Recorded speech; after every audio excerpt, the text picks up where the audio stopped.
লোডশেডিংয়ে বিপর্যস্ত জনজীবন, গ্রামে দিনের অর্ধেক সময় থাকছে না বিদ্যুৎ।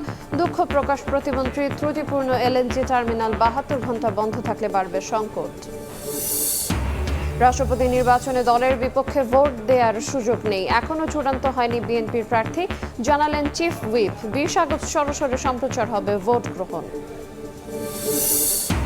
শেখ হাসিনা ও সাকিব দেশে ফিরলে পূর্ণ নিরাপত্তা নিশ্চিত করেই হবে বিচার, জানালেন তথ্য উপদেষ্টা। প্রধানের স্বাভাবিক সফর নিয়ে অনুমান নির্ভর কথা না বলার আহ্বান। দাঁড়িপাল্লায় 71-এর চেয়ে 24-কে ভারী দেখানোয় মুক্তিযুদ্ধের ইতিহাস বিকৃতির চক্রান্ত দেখছেন রিজভী। জামায়াতের বিরুদ্ধে দানবের সঙ্গে আঁতাতের অভিযোগ। এবং এসএসসির ফল নিয়ে ভুল ব্যাখ্যার অভিযোগ মন্ত্রীর, বললেন কাউকে জোর করে পাস বা ফেল করানো যায় না, সবাই ফেল করা 312 স্কুলের বিষয় ব্যবস্থার হুঁশিয়ারি।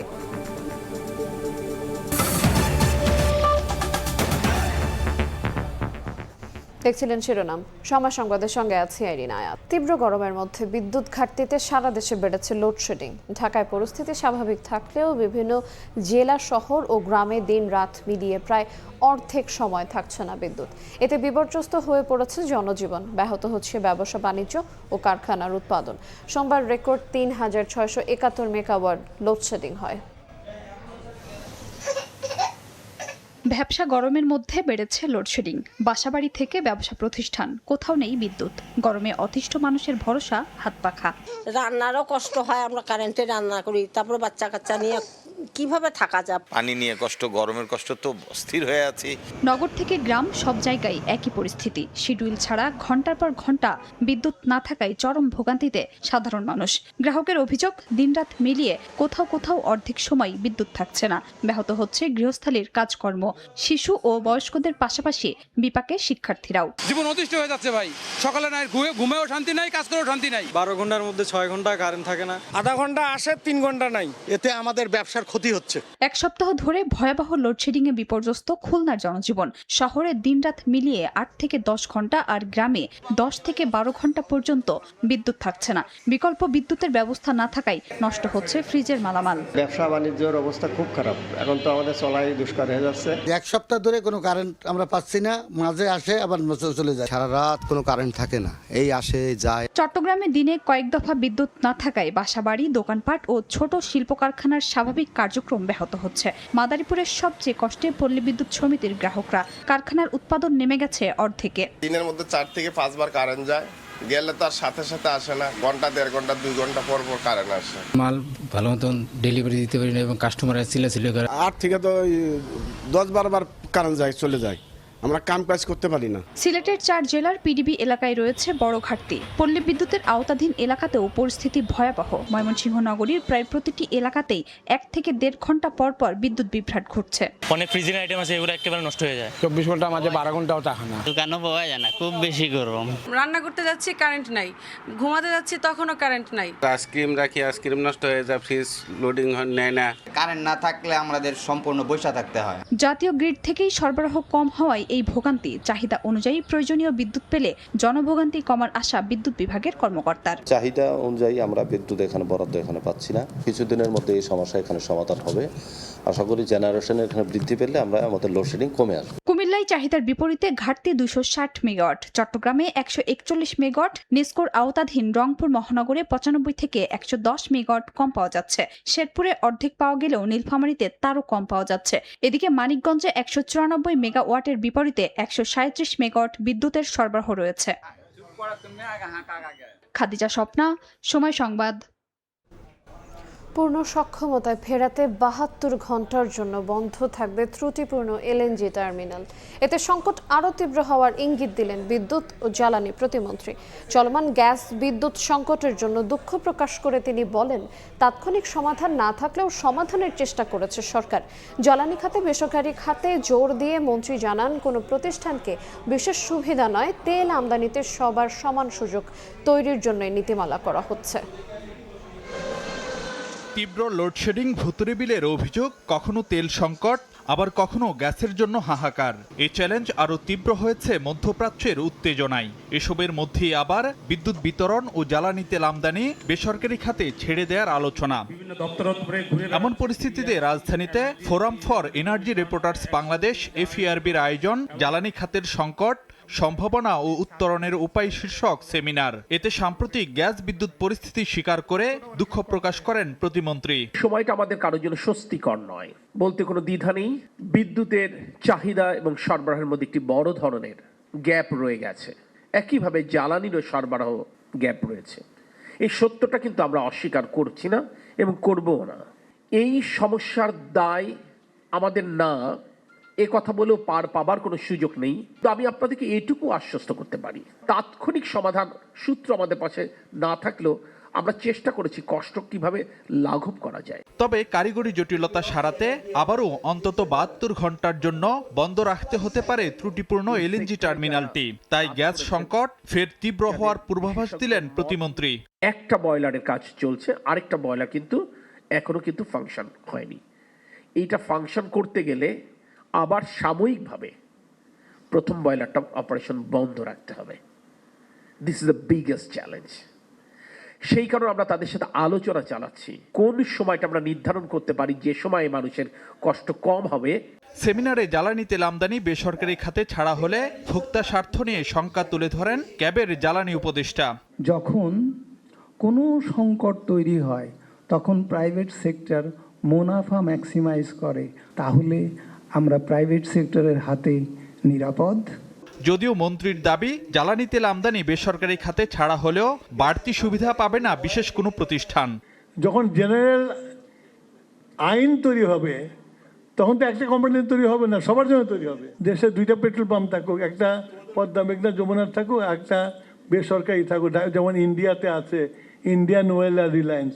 আর যদি কারো যদি লাইন দিয়ে সস্তায় আমাদের কাছে কিনতে না চায়, বেশি দাম দিয়ে প্রাইভেটটা কিনবে, তো অসুবিধাটা কি আছে? বঙ্গোপসাগরে তেল গ্যাস অনুসন্ধানের দরপত্রে মার্কিন কোম্পানিগুলোকে আগ্রহী করতে শিগগিরই যুক্তরাষ্ট্র সফর করবেন বলেও জানান জ্বালানি মন্ত্রী। দেখা করে তাদেরকে ইনভাইট করব। ফারুক ভিয়া, রবিন, সময় সংবাদ, ঢাকা। রাষ্ট্রপতি নির্বাচনে দলের বিপক্ষে ভোট দেওয়ার সুযোগ নেই বলে জানিয়েছেন সরকারি দলের চিফ হুইপ। সংসদ ভবনে নির্বাচনের প্রস্তুতি সভা শেষে তিনি জানান, প্রার্থিতা নিয়ে দলের অভ্যন্তরে আলোচনা চললেও এখনো চূড়ান্ত হয়নি। এদিকে জুলাই সনদ অনুযায়ী নির্বাচন হচ্ছে না অভিযোগ করে বিরোধী দলের চিফ হুইপ বলেছেন, এটি জাতির জন্য দুঃখজনক। আগামী 20 আগস্ট ভোট গ্রহণ সরাসরি সম্প্রচার করা হবে বলে জানান ইসি সচিব। 3.5 দশক পর রাষ্ট্রপতি নির্বাচন, হাতে বাকি সপ্তাহখানেক। নির্বাচনের চূড়ান্ত প্রস্তুতি নিয়ে মঙ্গলবার সকালে জাতীয় সংসদ ভবনে ভারপ্রাপ্ত স্পিকার কায়সার কামালের সঙ্গে বৈঠক করেন নির্বাচন কমিশন সচিব আখতার আহমেদ। অংশ নেন সরকারি ও বিরোধী দলের চিফ হুইপ, নির্বাচন কমিশন সচিব সহ সংসদ সচিবালয়ের কর্মকর্তারা। 2 ঘন্টার বৈঠকের বিষয়ে নির্বাচন কমিশনে ব্রিফিংয়ে কমিশন সচিব আখতার আহমেদ জানান, রাষ্ট্রপতি নির্বাচনে 349 জন ভোট দেওয়ার সুযোগ পাবেন। ভোট গ্রহণ সরাসরি সম্প্রচার করা হবে বলেও জানান তিনি। অধিবেশন কক্ষে মাননীয় সংসদ সদস্যরা তারা অবস্থানে তাদের আসনে বসবেন। আমরা যারা সহায়ক কর্মকর্তা থাকব, আমি সহ আমরা তাদের কাছে ব্যালট পেপারটা পৌঁছে দেব। পৌঁছে দেওয়ার পরে তারা যারা মনোনীত তাদের প্রার্থীকে স্বাক্ষর করে চিহ্নিত করে সামনে 3টা ব্যালট বক্স রাখার কথা বলা হয়েছে। 3টা ব্যালট বক্সের যে কোনোটাই তারা ভোট কাস্ট করবেন। সরকারি দলের চিফ হুইপ জানান, দলের সিদ্ধান্তের বাইরে কেউ ভোট দিতে পারবেন না। আর জুলাই সনদ অনুযায়ী নির্বাচন না হওয়ায় আক্ষেপের কথা জানান বিরোধী দলীয় চিফ হুইপ। বিএনপি দলীয় প্রার্থী আমরা এখনো সিদ্ধান্ত ফাইনাল করিনি। মাননীয় প্রধানমন্ত্রী তিনি ঘোষণা করবেন। আমাদের দলের থেকে তাকে দায়িত্ব দেওয়া হয়েছে, তিনি সিদ্ধান্ত গ্রহণ করবেন। বিরোধী দল থেকে আমরা জেনেছি জনগণ প্রার্থী বিরোধী দল থেকে প্রার্থী দিবেন। সে কারণে নির্বাচন সুষ্ঠু যাতে সম্পন্ন হয় তার জন্য আজকে আমরা বসেছি। প্রত্যাশিত ছিল যে জুলাই সনদ অনুযায়ী রাষ্ট্রপতি নির্বাচনটা হওয়া উচিত ছিল। যে নির্বাচনের পরে যেহেতু গণভোটের রায়ও সংস্কারের পক্ষে এসেছে, তো সেইটা সংস্কার করে 70 অনুচ্ছেদ সংস্কার করে আমরা যদি রাষ্ট্রপতি নির্বাচনটা করতে পারতাম, এবং জুলাই সনদ অনুযায়ী কিন্তু রাষ্ট্রপতির ক্ষমতাও অনেকগুলো জায়গায় বৃদ্ধি পাওয়ার কথা ছিল। তাহলে আমরা আসলে একটা আসলেই নতুন বাংলাদেশ, গণতান্ত্রিক বাংলাদেশ, ক্ষমতার ভারসাম্য এবং যেই রাষ্ট্রপতি যিনি নির্বাচিত হয়ে আসছেন তিনি আরও অনেক বেশি সম্মানিত হতেন এবং আরও অনেক বেশি গ্রহণযোগ্য এবং আস্থার জায়গাটা হতেন, ব্যক্তি হিসেবে না, এই পদটার সম্মানটা আরও বাড়বে। 20 আগস্ট দুপুর 2টা থেকে বিকেল 5টা পর্যন্ত রাষ্ট্রপতি নির্বাচনের ভোট গ্রহণ চলবে। এদিকে 27 আগস্ট বিকেল 3টায় জাতীয় সংসদের তৃতীয় অধিবেশন ডেকেছেন অস্থায়ী রাষ্ট্রপতি হাফিজউদ্দিন আহমদ। আব্দুল্লাহ শাফি, সময় সংবাদ, ঢাকা। বিদেশি বিনিয়োগকারীদের সহযোগিতা করতে সরকার প্রস্তুত বলে জানিয়েছেন প্রধানমন্ত্রী তারেক রহমান। সচিবালয়ে American chamber of commerce in Bangladesh প্রতিনিধি দলের সঙ্গে সাক্ষাতে কথা জানান তিনি। এদিকে প্রধানমন্ত্রীর সঙ্গে সৌজন্য সাক্ষাৎ করেছেন ডিজিটাল পেমেন্ট নেটওয়ার্ক প্রতিষ্ঠান ভিসার এশিয়া প্যাসিফিক অঞ্চলের প্রেসিডেন্ট স্টিফেন কার্পিন। সরকার গঠনের পর ভঙ্গুর অর্থনীতি পুনর্গঠন, বৈদেশিক মুদ্রা অর্জন, রিজার্ভ বাড়ানো আর কর্মসংস্থান তৈরিতে দেশি বিদেশি বিনিয়োগ বাড়াতে কাজ করছেন প্রধানমন্ত্রী তারেক রহমান। দেশি বিদেশি ব্যবসায়ী ও বিনিয়োগকারীদের সঙ্গে একের পর এক করছেন বৈঠক। মঙ্গলবার সকালে সচিবালয়ের মন্ত্রী পরিষদ বিভাগের সভাকক্ষে American chamber of commerce AmCham প্রতিনিধি দল সাক্ষাৎ করেন প্রধানমন্ত্রীর সঙ্গে। সংগঠনটির সভাপতি ও মাস্টারকার্ডের ভাইস প্রেসিডেন্ট সৈয়দ মোহাম্মদ কামালের নেতৃত্বে প্রতিনিধি দল সাক্ষাতে অংশ নেয়। এ সময় সরকার প্রধান বলেন, বর্তমানে বাংলাদেশে বিনিয়োগের অনুকূল পরিবেশ আছে। আগ্রহী বিদেশি বিনিয়োগকারীদের সব ধরনের সহযোগিতায় প্রস্তুত তার সরকার। বৈঠকে উপস্থিত ছিলেন বাণিজ্য মন্ত্রী খন্দকার আব্দুল মুক্তাদির, প্রধানমন্ত্রীর ডাক, টেলিযোগাযোগ ও তথ্য প্রযুক্তি এবং বিজ্ঞান ও প্রযুক্তি বিষয়ক উপদেষ্টা রেহান আসিফ আসাদ এবং বিডার নির্বাহী চেয়ারম্যান আশিক চৌধুরী। এদিন সচিবালয়ে প্রধানমন্ত্রীর সঙ্গে সৌজন্য সাক্ষাৎ করেন বিশ্বের অন্যতম বৃহৎ ডিজিটাল পেমেন্ট নেটওয়ার্ক প্রতিষ্ঠান ভিসার এশিয়া প্যাসিফিক অঞ্চলের প্রেসিডেন্ট স্টিফেন কার্পিন। এই সময় ডিজিটাল কমার্সের গতি বাড়াতে, পেমেন্ট নিরাপত্তা আরও মজবুত করতে এবং দেশের ডিজিটাল রূপান্তরের পরবর্তী ধাপ নিশ্চিতে করণীয় নিয়ে আলোচনা হয়। ডিজিটাল আর্থিক সেবার দ্রুত সম্প্রসারণ, ক্রমবর্ধমান ই কমার্স খাত এবং আর্থিক অবকাঠামোতে ক্রমাগত বিনিয়োগের মধ্য দিয়ে বাংলাদেশ ডিজিটাল পেমেন্ট নতুন অধ্যায়ের দিকে এগিয়ে যাচ্ছে বলে মন্তব্য করেন স্টিফেন কার্পিন। বিনিয়োগকারীদের সব ধরনের সহযোগিতার আশ্বাসও দেন প্রধানমন্ত্রী। আহমেদ সালেহিন, সময় সংবাদ, ঢাকা। ভারতীয় গোয়েন্দা সংস্থা র প্রধানের ঢাকা সফর স্বাভাবিক, তাই অনুমান নির্ভর কথা না বলার আহ্বান জানিয়েছেন প্রধানমন্ত্রীর তথ্য ও সম্প্রচার উপদেষ্টা ডাক্তার জাহেদুর রহমান। সচিবালয়ের সাপ্তাহিক ব্রিফিংয়ে তিনি বলেন, শেখ হাসিনাকে প্রত্যর্পণ করতে ভারতকে কড়া বার্তা দেওয়া হয়েছে। জানান, শেখ হাসিনা ও সাকিব আল হাসান দেশে ফিরলে পূর্ণ নিরাপত্তা নিশ্চিত করেই বিচার করা হবে। সোমবার প্রধানমন্ত্রী ও স্বরাষ্ট্রমন্ত্রীর সঙ্গে ঢাকায় নিযুক্ত ভারতীয় হাইকমিশনারের প্রথম সাক্ষাতের মধ্য দিয়ে বাংলাদেশ ভারত সম্পর্কের বিষয়টি নতুন করে আবারও আলোচনায়। মঙ্গলবার সরকারের বিভিন্ন কার্যক্রম নিয়ে সচিবালয়ে সাপ্তাহিক ব্রিফিং করেন তথ্য ও সম্প্রচার উপদেষ্টা ডাক্তার জাহিদুর রহমান। বাংলাদেশ ভারত নতুন সম্পর্ক নিয়ে উপদেষ্টা বলেন, শেখ হাসিনার প্রত্যর্পণে ভারতকে কড়া বার্তা দেয়া হয়েছে। তাকে তো প্রত্যর্পণ করার কথা ছিল, সেটা তো হচ্ছেই না, রীতিমতো সংবাদ সম্মেলন করলেন। এই ব্যাপারগুলোকে ভারতের আন্তরিকভাবে নিতে হবে যে বাংলাদেশের সাথে ভবিষ্যৎ সম্পর্ক কিরকম হবে, কিভাবে হবে সেটার ব্যাপারে। সো এই বার্তাটা স্ট্রংলি দেয়া হয়েছে, এতে কোনো সন্দেহ নাই। শেখ হাসিনা কিংবা ক্রিকেটার সাকিব আল হাসান দেশে ফিরলে পূর্ণ নিরাপত্তা দিয়েই বিচারের মুখোমুখি করা হবে বলেও জানান উপদেষ্টা। সাকিব আল হাসান যদি দেশে আসেন, আপনার কি মনে হয় উনি নিরাপত্তাহীন থাকবেন? ভালো খেলোয়াড় হতে পারেন, উনি একজন নষ্ট পচে যাওয়া মানুষ। উনি আসবেন এবং ওনার নিরাপত্তার মাধ্যমে উনি ফেস করবেন ওনার যা যা অভিযোগ আছে এবং সেখানে যা যা আইনগত ব্যাপার আছে সব তিনি মেনে নিয়ে যদি আসেন, কোনো সমস্যা আমি দেখি না। হাসিনাও যদি বাংলাদেশে আসেন, পূর্ণ নিরাপত্তার সাথে তিনি আসবেন, পূর্ণ নিরাপত্তার সাথে তিনি বিচারিক প্রক্রিয়ায় যাবেন, পূর্ণ অধিকার ভোগ করবেন বিচারিক প্রক্রিয়ায়। ভারতীয় গোয়েন্দা সংস্থা র প্রধানের বাংলাদেশ সফর স্বাভাবিক বিষয়, তাই অনুমান নির্ভর কথা না বলতে আহ্বান জানান উপদেষ্টা। সো এটা তার এক ধরনের সফর এবং আমাদের যে কাউন্টার পার্ট আছে তার সাথে বসবেন, কিন্তু এটা স্পেকুলেশনের কিছু নেই। যেমন আমাদের যিনি গোয়েন্দা প্রধান আছেন তিনি তো ভারতে গিয়েছিলেন। সপ্তাহে একদিন বিনামূল্যে স্কুল শিক্ষার্থীদের জুলাই স্মৃতি জাদুঘর পরিদর্শনের ব্যবস্থা করা হবে বলেও জানান তথ্য উপদেষ্টা।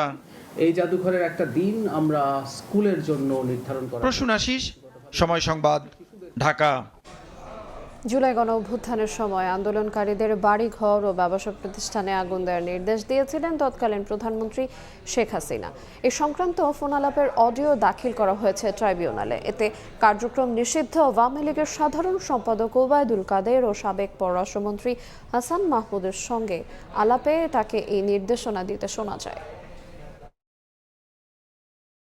সব আমাদের লোক থাকতে হবে, ওরা তো আগুন দিয়ে পোড়াবে, তো ওদের বাড়ি গাড়ি আছে, সেগুলো পাবলিক দিয়ে পোড়াবে, আর কি করবে? অন্য কিছু করে লাভ নেই, তোরা পোড়াবি আর আমরা পোড়াবো। এভাবেই ২৪ জুলাইয়ের উত্তাল সময়ে আন্দোলনকারীদের বাড়িঘর ও ব্যবসা প্রতিষ্ঠানে পাল্টা আগুনের নির্দেশের কথা আসে তৎকালীন সরকারের শীর্ষ পর্যায় থেকে। ১৯ জুলাইয়ের ফোন আলাপে হাসান মাহমুদের সঙ্গে কথোপকথনে শেখ হাসিনা বলেন, ওরা আগুন দিয়ে পোড়াবে, তো তাদের বাড়ি গাড়ি আছে, এখন সেগুলো পাবলিক দিয়ে পোড়াবে, আর কি করবে? এরপর তিনি বলেন, এখন অন্য কিছু করে লাভ নাই, তোরাও পুরাবি, আয় আমরাও পুরাবো। বিভিন্ন এলাকায় লোক ঠিক করা এবং সব নেতা কমিটির ওভাবে ব্যবস্থা করা। ফোন আলাপে সাবেক পররাষ্ট্রমন্ত্রী হাসান মাহমুদকে শেখ হাসিনা বলেন, আন্দোলনকারীদের ওপর পাল্টা হামলা চালিয়ে যে কোনো মূল্যে পরিস্থিতি নিয়ন্ত্রণ করতে হবে। জবাবে হাসান মাহমুদ ইটের জবাবে পাটকেল বা টিট ফর ট্যাট বলে সমর্থন জানান। পরবর্তীতে সাবেক সেতুমন্ত্রী ওবায়দুল কাদেরের সঙ্গে কথা বলার সময় আন্দোলনকারীদের বাড়িঘর ও ব্যবসা প্রতিষ্ঠান খুঁজে বের করে আগুন দেওয়ার নির্দেশ দেন শেখ হাসিনা। ওরা আগুন দিচ্ছে, ওদের বাড়িঘর আছে না, আমাদের বসে থাকার সময় নেই। আমাদেরও বাড়িঘরে আগুন দিচ্ছে, ওদের বাড়িঘরে আগুন পাবলিক দেবে। ওদের ব্যবসা প্রতিষ্ঠান কি কি আছে খুঁজে বার করে। আজকে তাদের একটাই কাজ, সব জায়গায় বসে থাকবে আর খালি আগুন দেবে, অন্য কিছু করে লাভ নেই, তোরা পোড়াবি আর আমরা পোড়াবো। রাইট, এটাই ঠিক রাইট। প্রসিকিউশন বলছে, ওবায়দুল কাদের, মোহাম্মদ এ আরাফাত, যুবলীগ, ছাত্রলীগের শীর্ষ নেতা সহ 7 জনের মামলার বিচার একেবারেই শেষ পর্যায়ে।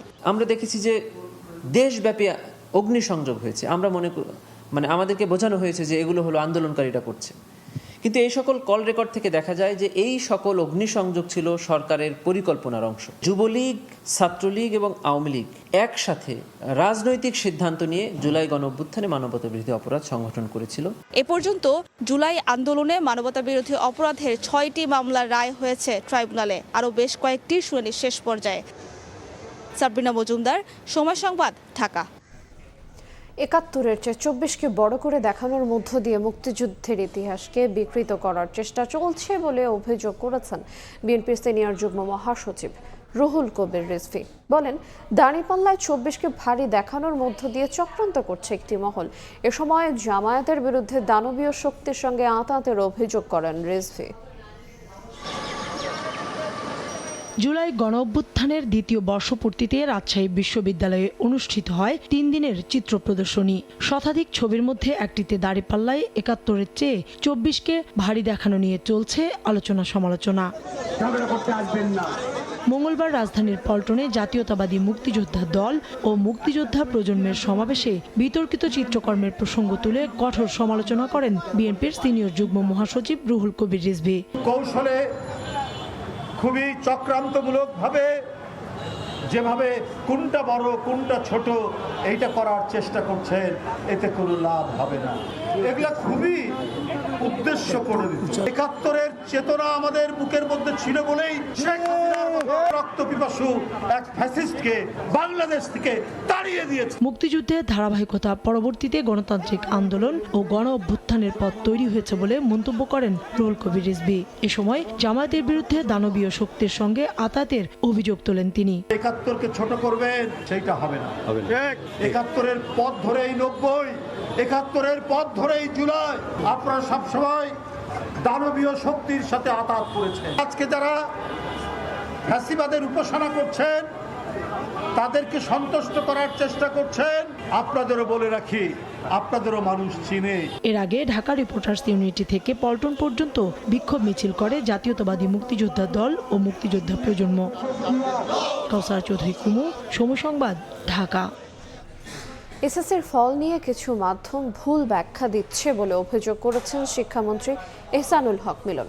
ফলাফল 100% স্বচ্ছ হয়েছে জানিয়ে তিনি বলেন, জোর করে কাউকে পাস কিংবা ফেল করানো যায় না। সবাই ফেল করা 312 স্কুলের বিষয়ে ব্যবস্থার হুঁশিয়ারি দেন মন্ত্রী।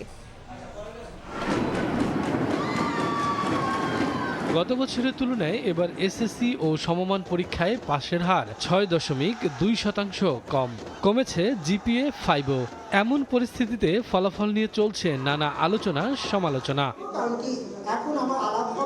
মঙ্গলবার সকালে রাজধানীর ফার্মগেটে বাংলাদেশ কৃষি গবেষণা কাউন্সিল মিলনায়তনে এক সেমিনারে শিক্ষামন্ত্রী এহসানুল হক মিলন অভিযোগ করেন, এসএসসির ফল নিয়ে ভুল ব্যাখ্যা দিচ্ছে বিভিন্ন মহল। কাউকে জোর করে পাশ কিংবা ফেল করানো যায় না বলেও মন্তব্য করেন তিনি। ড্রপ কি করানো যায়? জোর করে কি রেজাল্ট ফেল করানো যায়? জোর করে কি পাস করানো যায়? This is a real story, facts. শতভাগ ফেল করা প্রতিষ্ঠানগুলোর বিরুদ্ধে ব্যবস্থা নেওয়া হবে জানিয়ে প্রয়োজনে বন্ধ করে দেওয়ার হুঁশিয়ারি দেন মন্ত্রী। একটি প্রতিষ্ঠান সরকারের কাছ থেকে টাকা নেবে, বেতন নেবে, সেই প্রতিষ্ঠান জিরো পাবে, এটা কি হতে পারে? নিশ্চয়ই এটা হতে পারে না। শিক্ষক নিয়োগ নিয়ে গুজব ছড়ানো হচ্ছে দাবি করে এহসানুল হক মিলন জানান, চূড়ান্ত বাছাইয়ের পরেই ঠিক হবে নিয়োগ প্রক্রিয়া।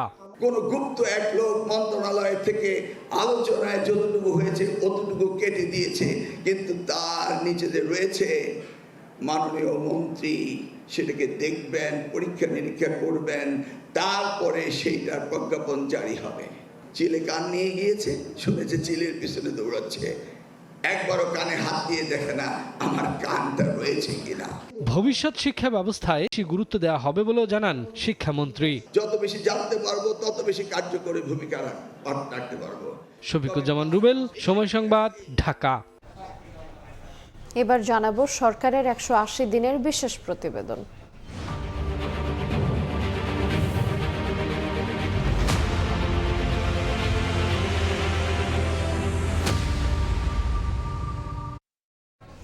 নির্বাচনী প্রতিশ্রুতি অনুযায়ী 180 দিনের শিক্ষাক্রমকে আনন্দময় করার কাজ করছে সরকার। সে সঙ্গে প্রাথমিক বিদ্যালয়ের শিক্ষার্থীদের এই মাস থেকেই বিনামূল্যে দেয়া হচ্ছে ইউনিফর্ম। জোর দেয়া হচ্ছে কারিগরি শিক্ষায়ও। তবে বিশ্ববিদ্যালয় ক্যাম্পাসে শান্তিপূর্ণ পরিবেশ বজায় রাখতে প্রয়োজনীয় ব্যবস্থা নেওয়ার আহ্বান সংশ্লিষ্টদের। নূরে আলমের রিপোর্ট। বর্তমান সরকার দায়িত্ব নেয়ার পর থেকে অন্যতম গুরুত্বপূর্ণ খাত হিসেবে শিক্ষাকে গুরুত্ব দিচ্ছেন প্রধানমন্ত্রী তারেক রহমান। শিক্ষাকে আনন্দময় এবং খেলাধুলাকে সর্বোচ্চ গুরুত্ব দেওয়ার নির্দেশ দিয়েছেন তিনি। সরকারের 180 দিনের পরিকল্পনায় আরও ছিল ওয়ান টিচার ওয়ান ট্যাব, বাধ্যতামূলক তৃতীয় শিক্ষা, সবার জন্য কারিগরি শিক্ষা, বিনামূল্যে স্কুল ড্রেস ও জুতা প্রদান। তারই অংশ হিসেবে এরই মধ্যে শিক্ষাক্রম পরিমার্জনের কাজ শুরু হয়েছে। আগামী শিক্ষাবর্ষে 4র্থ শ্রেণীতে বাংলাদেশের সংস্কৃতি এবং 60টি খেলা বাধ্যতামূলক। ষষ্ঠ শ্রেণীতে চালু হচ্ছে লার্নিং উইথ হ্যাপিনেস বই। সেই সঙ্গে প্রাথমিকের শিক্ষার্থীদের বিনামূল্যে স্কুল ইউনিফর্ম বিতরণ শুরু হচ্ছে চলতি মাসে। আমরা মনে করি আল্লাহর রহমতে অনেক অগ্রসর হয়েছে এবং আমাদের টোটাল ম্যানিফেস্টো প্রমিসেসগুলো অল্প কিছু সময়ের ভেতরে, মানে 2 থেকে 3 বছর, বস্তু 4 থেকে 5 বছর এর ভেতরে হয়তো আমরা মিট করতে সক্ষম হব। সরকার প্রতিশ্রুতি অনুযায়ী কাজ শুরু করেছে জানিয়ে শিক্ষা গবেষকরা বলছেন, শিক্ষাক্রম সহ নানা কার্যক্রম সফল করতে হলে যথাযথ প্রস্তুতি নিয়ে কাজ করতে হবে। বাংলাদেশের জাতীয়তাবাদের বীজটা তার ভিতরে ছোটবেলা থেকেই যাতে করে বপিত হয় এবং সেটা যেন সে ধারণ করে বড় হয়, এইটা একটা পজিটিভ দিক হবে। এটা তবে এই সময়ের মধ্যে বেশ কয়েকটি বিশ্ববিদ্যালয়ে ছাত্র সংগঠনগুলো নিজেদের মধ্যে সংঘাতে জড়িয়ে পড়ে। আগামীতে এই সংকট কাটাতে সরকার, বিরোধী দল সহ সংশ্লিষ্ট সব মহলকে সঙ্গে নিয়ে কাজ করার পরামর্শ সংশ্লিষ্টদের। ওই মেসেজটা দিয়ে দেয়া উপাচার্যদেরকে, উপাচার্য মহোদয়দেরকে, প্রিন্সিপাল স্যারদেরকে যে সে যেই দলই করুক কোনো অসুবিধা নাই, কিন্তু সে বৈধ ছাত্র কিনা এবং সে অন্যকে হার্ম করতেছে না। গবেষকরা বলছেন, শিক্ষার টেকসই উন্নয়ন করতে হলে শিক্ষা কমিশন গঠন করতে হবে। নূরে আলম, সময় সংবাদ, ঢাকা। সময় সংবাদে আরও থাকছে। পাম্প থেকে টাকা নিয়ে যাচ্ছিল ব্যাংকে, বিমানবন্দর সড়কে কাভার্ড ভ্যান থামিয়ে প্রায় 1.25 কোটি টাকা ছিনতাই, জড়িতদের গ্রেফতার চেষ্টায় পুলিশ।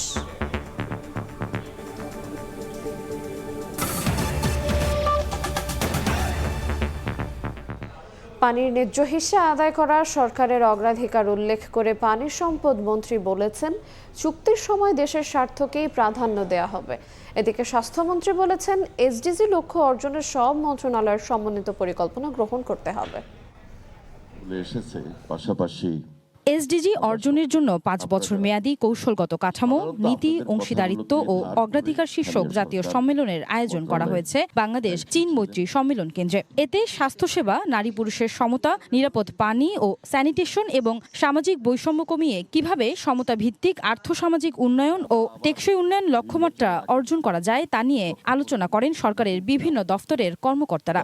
সামনে কথাগুলো তুলে ধরতে হয়েছে। সম্মেলনে পানি সম্পদ মন্ত্রী শহীদ উদ্দিন চৌধুরী অ্যানি বলেন, পানির ন্যায্য হিস্সা আদায় করা বর্তমান সরকারের অগ্রাধিকারে আছে। চুক্তির সময় দেশের স্বার্থকে প্রাধান্য দেওয়া হবে। এছাড়া বাংলাদেশের স্বার্থ বজায় রেখে তিস্তা মহাপরিকল্পনা বাস্তবায়নে সরকার কাজ করছে বলেও মন্তব্য করেন তিনি। সবাইকে নিয়ে একটা কমপ্লিট তিস্তা মহাপরিকল্পনা আমরা বাস্তবায়ন করার লক্ষ্যে আমরা যেটা অঙ্গীকারবদ্ধ সেই কাজটুকু আমরা অব্যাহত এবং দৃশ্যমান করার চেষ্টা করছি। স্বাস্থ্যমন্ত্রী সরদার মোহাম্মদ সাখাওয়াত হোসেন বলেন, এসডিজি অর্জনের জন্য প্রান্তিক মানুষকে সচেতন করতে হবে এবং সমন্বিত পরিকল্পনা গ্রহণ করতে হবে। ওয়ান্স গেম খেলে কিন্তু এসডিজি গোল অ্যাচিভ করা যাবে না। খুব রাগ ডাক করে আমরা অনেক কিছু 2 দিন করলাম, নট দ্যাট। আপনারা কনসার্ন মিনিস্ট্রি সহ বসেন, ফর্মুলেট এ থট, এটা সকলকে নিয়ে বসে একটা ফর্মুলা রেডি করেন, কি পয়েন্ট অন্তত 2 মাসে একবার হলে মিনিস্ট্রিগুলি বসে যাতে এগুলি ইমপ্লিমেন্ট হয় সেইটার পরিকল্পনা গ্রহণ করতে হবে। এছাড়াও সম্মেলনে মা ও শিশুর স্বাস্থ্য, নারী অধিকার, নিরাপদ পানি, স্যানিটেশন এবং সমাজের পিছিয়ে পড়া জনগোষ্ঠীর বৈষম্য কমানোর পরিসংখ্যান তুলে ধরেন আয়োজকরা। আয়েশা সিদ্দিক, সামিয়া, সময় সংবাদ, ঢাকা। মাদকাসক্তদের বেশিরভাগ ইন্টারনেটেও আসক্ত। এই 2 মিলে ঝুঁকিতে তরুণ সমাজ।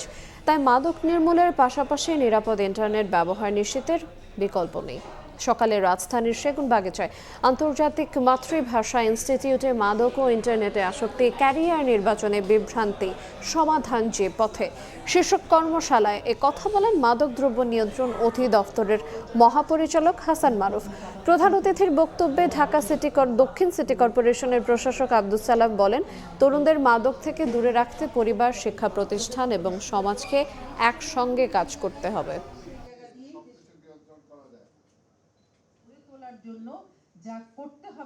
সরকার মাদকের অবৈধ ব্যবহারের বিষয়ে 0 টলারেন্সে আছে এবং যে কোনো উপায়ে হোক আমরা মাদকাসক্তি থেকে আমাদের নতুন প্রজন্ম, আমাদের সমাজ, আমাদের জাতি এবং রাষ্ট্রকে মুক্ত করতে চাই।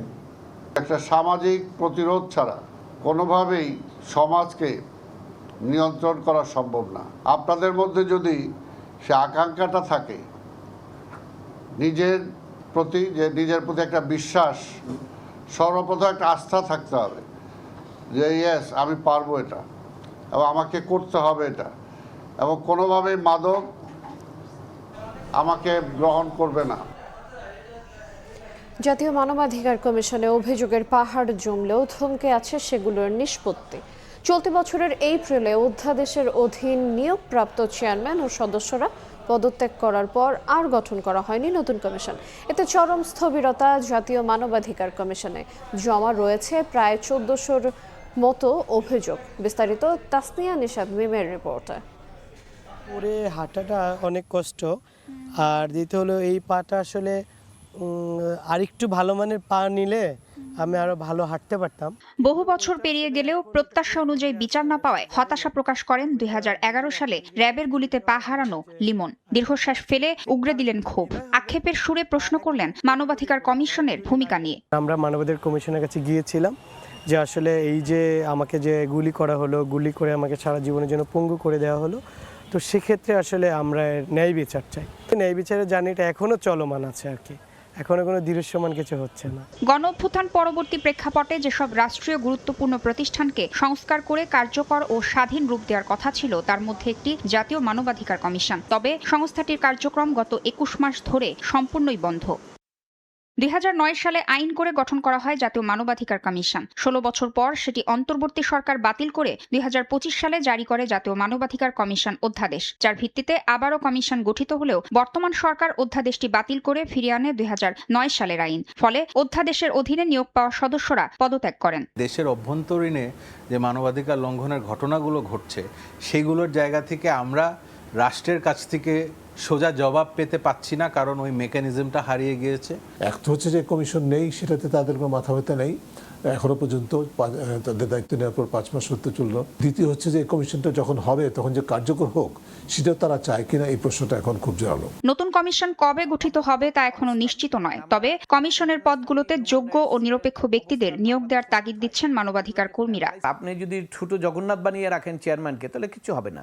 মানবাধিকার কমিশনকে ক্ষমতা দিতে হবে, চূড়ান্ত ক্ষমতা, যে মানবাধিকার লঙ্ঘন হলে সে ব্যবস্থা নিতে পারবে। এদিকে জাতীয় মানবাধিকার কমিশন গঠনের নতুন আইন বিল আকারে উত্থাপন হতে পারে আগামী সংসদ অধিবেশনে। 100% না হলেও অনেকটা অ্যাকোমোডেট করে আমরা একটা আইন খসড়া তৈরি করেছি এবং সেই খসড়া আরও একটু আমাদেরকে যাচাই বাছাই করতে হচ্ছে ইন্টারন্যাশনাল কিছু ইনস্ট্রুমেন্টের আলোকে। বাংলাদেশে জাতীয় মানবাধিকার কমিশন বি ক্যাটাগরিতে থাকায় জাতিসংঘের প্যারিস কনভেনশনের পূর্ণ মানদণ্ড পূরণে ব্যর্থ হয়েছে। ফলে এটি বিভিন্ন আন্তর্জাতিক ফোরাম বা জাতিসংঘ মানবাধিকার পরিষদে স্বাধীনভাবে বক্তব্য দেয়া, সিদ্ধান্ত গ্রহণ, এমনকি ভোটাভুটির অধিকার থেকে বঞ্চিত।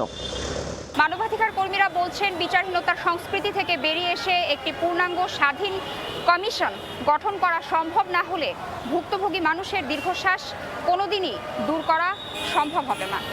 তাসনিয়া নিশাত মিম, সময় সংবাদ, ঢাকা। মাগুরার 8 বছরের শিশু আসিয়া ধর্ষণ হত্যা মামলায় ডেথ রেফারেন্স ও আসামির আপিলের শুনানি শুরু হয়েছে। বিচারপতি ভীষ্মদেব চক্রবর্তী ও বিচারপতি কে এম রাশেদুজ্জামান রাজার সমন্বয়ে গঠিত হাইকোর্টের বিশেষ বেঞ্চে এই শুনানি হয়। আদালতের রাষ্ট্রপক্ষে শুনানি শুরু করেন ডেপুটি অ্যাটর্নি জেনারেল মোহাম্মদ ইমাম হোসেন তারেক। গত বছরের 17 মে মামলার প্রধান আসামি হিটু শেখকে মৃত্যুদণ্ড দেন মাগুরার নারী ও শিশু নির্যাতন দমন ট্রাইব্যুনাল। একই রায়ে অপর 3 আসামি সজীব শেখ, রাতুল শেখ ও জাহেদা বেগমকে খালাস দেওয়া হয়। 2025 সালের মার্চে বোনের শ্বশুরবাড়িতে বেড়াতে গিয়ে ধর্ষণ ও যৌন নিপীড়নের শিকার হয় শিশু আসিয়া। ঢাকা সম্মিলিত সামরিক হাসপাতালে চিকিৎসাধীন অবস্থায় 13 মার্চ মৃত্যু হয় আসিয়ার। খোদ রাজধানীতে পাম্প থেকে টাকা নিয়ে ব্যাংকে জমা দিতে যাওয়ার পথে কাভার্ড ভ্যান আটকে ছিনতাই করা হয় বিপুল টাকা। ব্যবস্থাপককে কুপিয়ে 1,21,00,000 টাকা ছিনিয়ে নেয় দুর্বৃত্তরা। এ ঘটনায় বিমানবন্দর থানায় মামলা করেছে কর্তৃপক্ষ। জড়িতদের গ্রেফতার করে টাকা উদ্ধারের চেষ্টা করছে পুলিশ।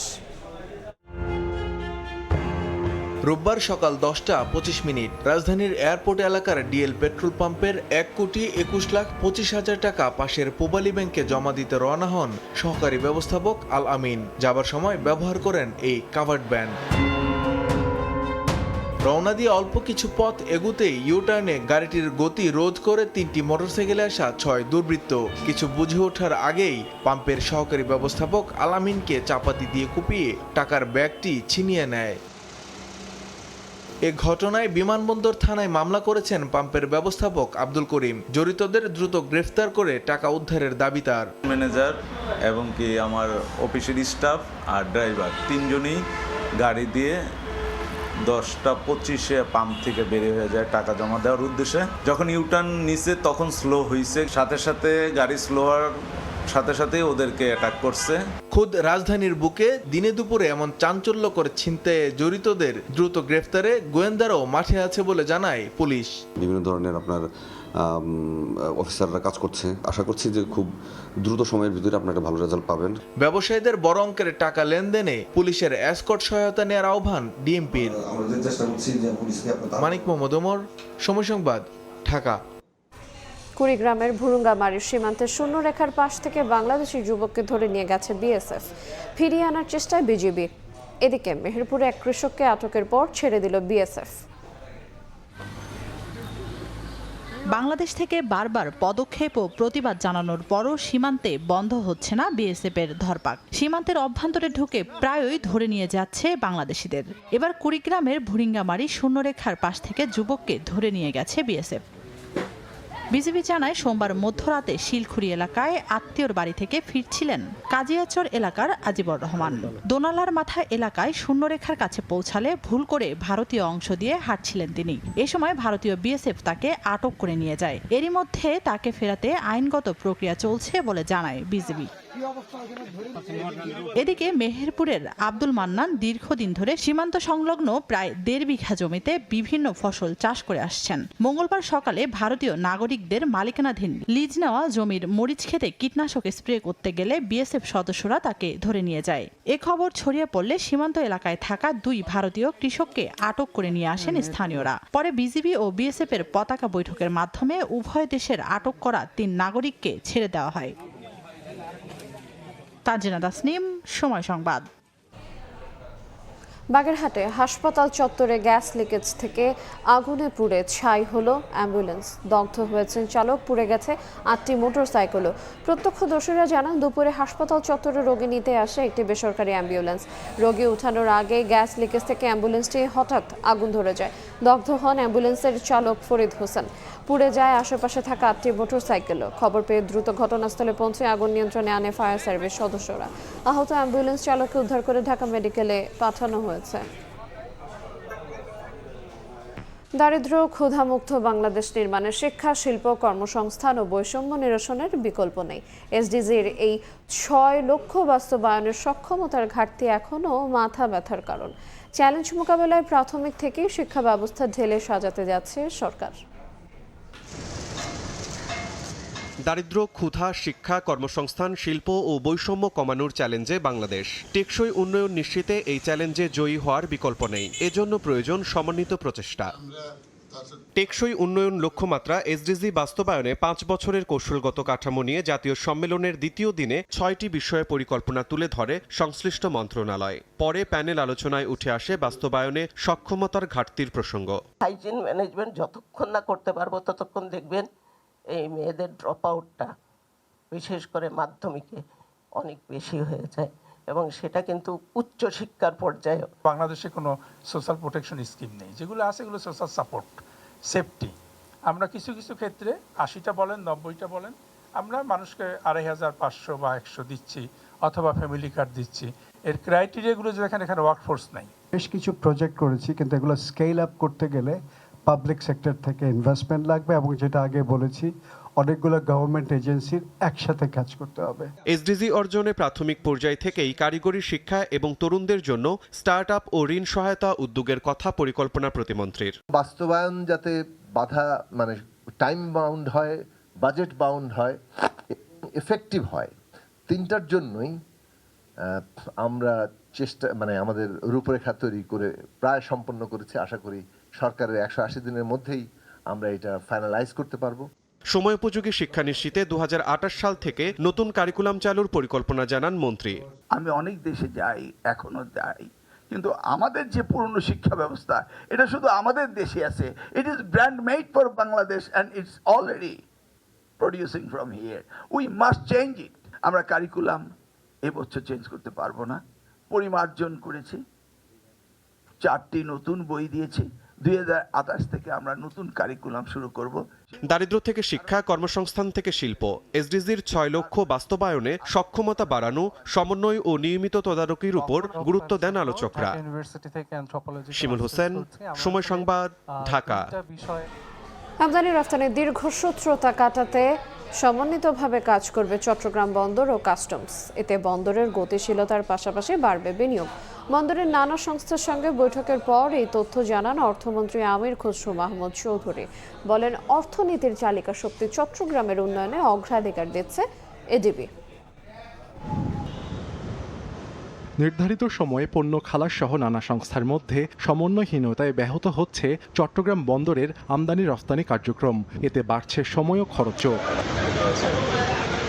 এমন বাস্তবতায় চট্টগ্রাম বন্দরের দীর্ঘসূত্রিতা কাটাতে মঙ্গলবার দুপুরে বন্দর ভবনে চট্টগ্রাম বন্দর ও কাস্টমস সহ নানা সংস্থার সঙ্গে বৈঠক করেন অর্থ ও পরিকল্পনা মন্ত্রী।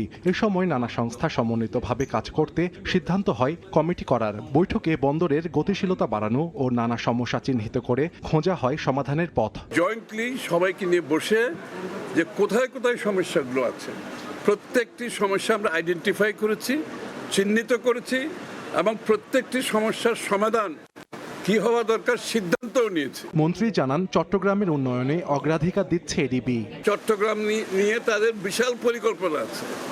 চট্টগ্রামের খালি লজিস্টিক্স হাব হিসেবে নাই, এই চট্টগ্রাম অঞ্চলকে আগামী দিনে উন্নয়নের অগ্রপথিক হিসেবে তারা দেখতে চায়। বৈঠকে ভঙ্গুর অর্থনীতিকে চাঙ্গা করা ও ব্যবসার পরিবেশ সৃষ্টিতে বিভিন্ন সংস্থা সহায়তা চান ব্যবসায়ীরা। আমাদেরকে মন্ত্রী মহোদয় আশ্বস্ত করেছেন যে গার্মেন্টস সেক্টরের ইম্পোর্ট এবং এক্সপোর্টে যে ধরনের সমস্যাগুলো বিরাজ করতেছে এগুলো ইনস্ট্যান্টলি সমাধান করা হবে। আইসিডির ব্যাপারে সিদ্ধান্ত, এক্সপোর্ট বন্ডের ব্যাপারে সিদ্ধান্ত, এমটি কন্টেনার বাইর করার সিদ্ধান্ত, অকশনের সিদ্ধান্ত সাথে সাথে হয়ে গেছে। বিশ্ব প্রতিযোগিতায় টিকে থাকতে পোশাক ও শিল্প কারখানা চলমান রাখার উপরও গুরুত্ব দেন মন্ত্রী। সময় সংবাদ, চট্টগ্রাম।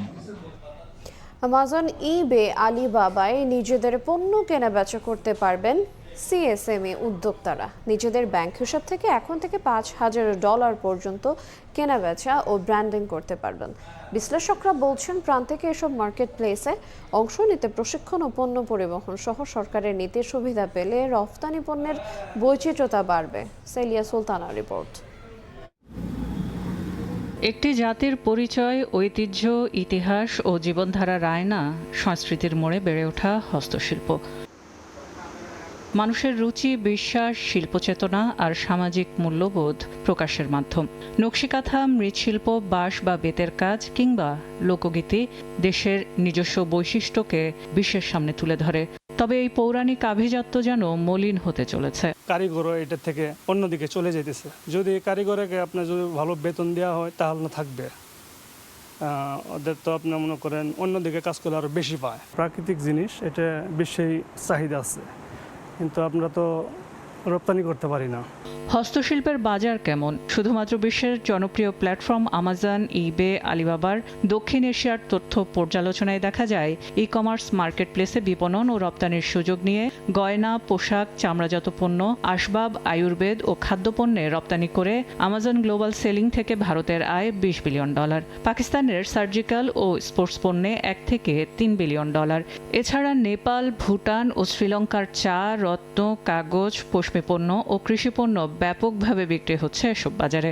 বাংলাদেশের যে কোনো গ্রামে গঞ্জে বসেও যে কোনো মা বোন এরকম বিস্তৃত মার্কেট প্লেস, যেটাকে অবারিত মার্কেট প্লেস বলি, আমাজন বলেন অথবা এই ধরনের যে কর্পোরেশনগুলো আছে তাদের সাথে যদি লিয়াজও করে দেওয়া যায়, আমার কাছে মনে হয় তারা এটা সুফল কিন্তু ঘরে বসে পেতে পারবে।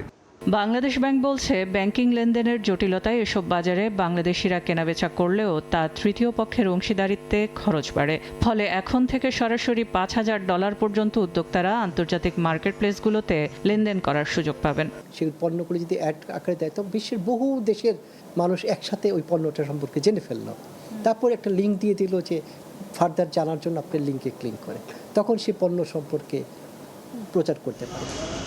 ইবে, আমাজন, আলিবাবার মতো মার্কেট প্লেসে দেশীয় উদ্যোক্তারা যদি অংশগ্রহণ করতে পারেন, সেক্ষেত্রে শুধুমাত্র ন্যায্য মূল্যই নিশ্চিত হবে না, বাড়বে লাভের পরিমাণও। ঠিক একইভাবে পণ্যের চাহিদা এবং মতামতের উপর ভিত্তি করে পণ্যের মান উন্নয়ন, নতুন নতুন ডিজাইনে উদ্ভাবন এবং অন্যদিকে বৈশ্বিক যে মানদণ্ড সেটিও ধরে রাখতে উৎসাহিত হবেন উদ্যোক্তারা। বাংলাদেশ ব্যাংক মনে করছে এতে শুধু দেশীয় শিল্পের যে বাজার সেটিই প্রসারিত হবে না, বাড়বে রপ্তানি আয়ও। সেলিয়া সুলতানা, সময় সংবাদ, ঢাকা। পদ্মার ভাঙনে শরীয়তপুরে বিলীন 100 মিটারের বেশি এলাকা নদী পাড় থেকে সরিয়ে নেওয়া হয়েছে বসতঘর ও দোকানপাট। এদিকে তিস্তা, ধরলা ও দুধকুমার নদীর পানি কমতেই কুড়িগ্রামে শুরু হয়েছে ভাঙন।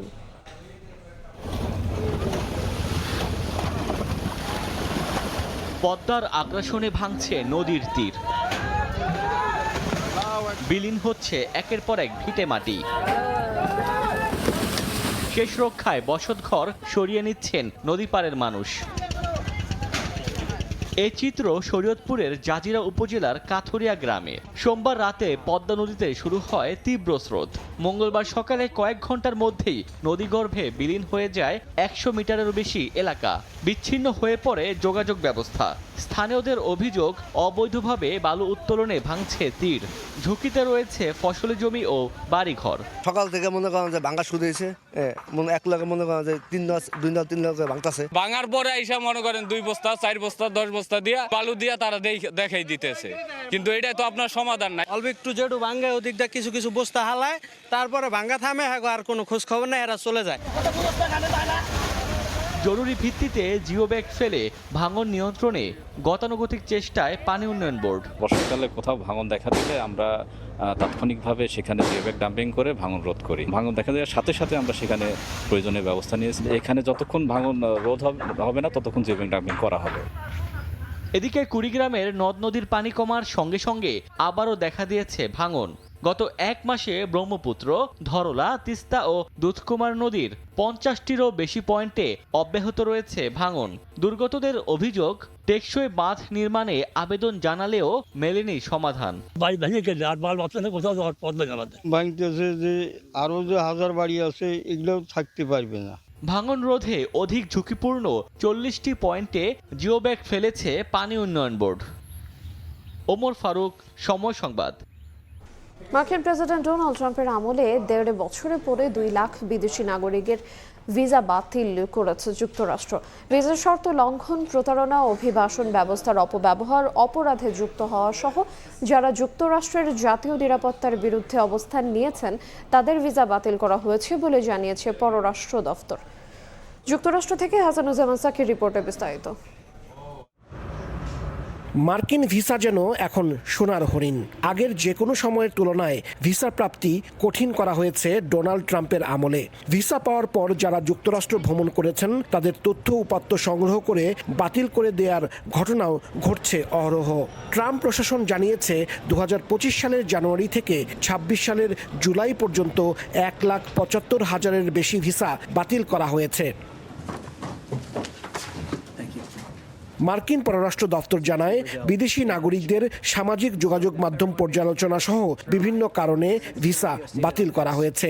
Our actions are a warning to those who are trampling on the fundamental rights of their citizens. Visa বাতিলের কারণের মধ্যে রয়েছে বিধিমালা লঙ্ঘন, অপরাধ সংগঠন, মার্কিন নাগরিকদের বিরুদ্ধে সহিংসতার আহ্বান, জালিয়াতি, জাতীয় নিরাপত্তা বিপন্ন করা ও অভিবাসন ব্যবস্থার অপব্যবহার। বেশিরভাগ বাতিলের ঘটনা আইন প্রয়োগকারী সংস্থার মুখোমুখি হওয়ার পর, যার মূল কারণ ছিল মারামারি, নেশাগ্রস্ত অবস্থায় গাড়ি চালানো, চুরি ও মাদক অপরাধ। এছাড়া ধর্ষণ, মানব পাচার, অপহরণ এবং শিশু যৌন নির্যাতনের চিত্র রাখার মতো অভিযোগেও অনেকের ভিসা বাতিল হয়েছে। বিশেষ ঘটনার উদাহরণ দিয়ে মার্কো রুবিওর দপ্তর জানায়, কেবল যুক্তরাষ্ট্রে সন্তান জন্ম দিয়ে নাগরিকত্ব নেয়ার উদ্দেশ্যে আসা উত্তর আফ্রিকার শতাধিক অভিভাবকের ভিসা বাতিল করেছে মার্কিন দূতাবাস। একই সঙ্গে রক্ষণশীল অ্যাক্টিভিস্ট চার্লি কার্কের হত্যাকাণ্ডে সোশ্যাল মিডিয়ায় আনন্দ প্রকাশ করা একাধিক বিদেশির ভিসাও প্রত্যাহার করা হয়েছে। হাসানুজ্জামান সাকি, সময় সংবাদ, যুক্তরাষ্ট্র। পদত্যাগের চাপ বাড়তে থাকার মধ্যে ফিফা সভাপতি জিয়ান্নি ইনফান্তিনোর পাশে দাঁড়ালেন মার্কিন প্রেসিডেন্ট ডোনাল্ড ট্রাম্প। সামাজিক মাধ্যমে পোস্ট দিয়ে খোলাখুলি সমর্থন দিয়ে থামেননি তিনি। ইনফান্তিনোকে সরানোর কথা ভাবলে মারাত্মক ভুল হবে বলে হুমকি ট্রাম্পের।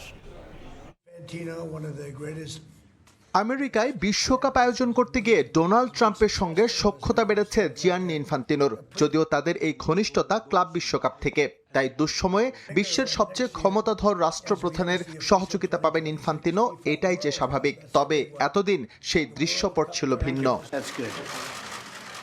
মাঝে খবর বের হয় বিপদে ডোনাল্ড ট্রাম্পের সহযোগিতা চেয়েও ব্যর্থ হয়েছেন ইনফান্তিনো, আর তাই ফিফার মসনদে তার ইতি দেখে ফেলেন অনেকেই। কারণ উয়েফা, কনকাকাফ আর এএফসির কিছু দেশের চরম বিরোধিতায় পড়েন ফিফা সভাপতি। তবে এবার উল্টে যাচ্ছে পাশার দান।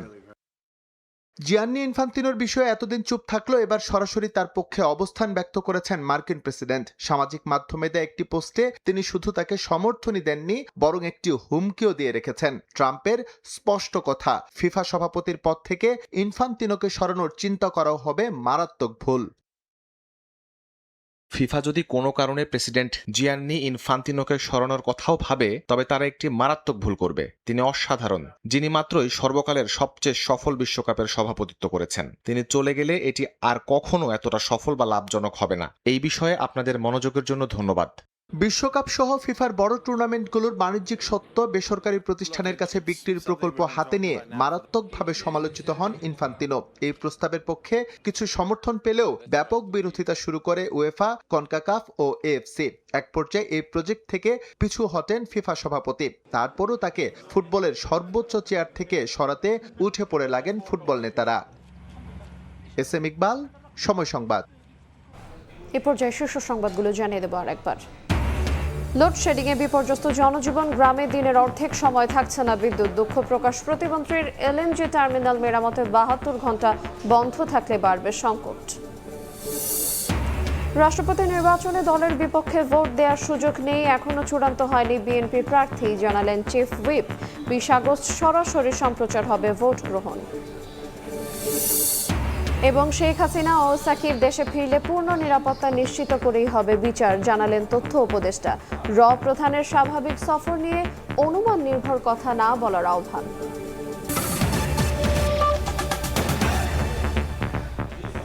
এই ছিল 5টার সময়। এরপর বাংলা সময় নিয়ে সঙ্গে থাকবেন সহকর্মী মাহদি ইসলাম ধ্রুব। আয়াত, আপনাকে ধন্যবাদ। বাংলা সময় নিয়ে আসছে কিছুক্ষণ পর, সঙ্গেই থাকুন সময়।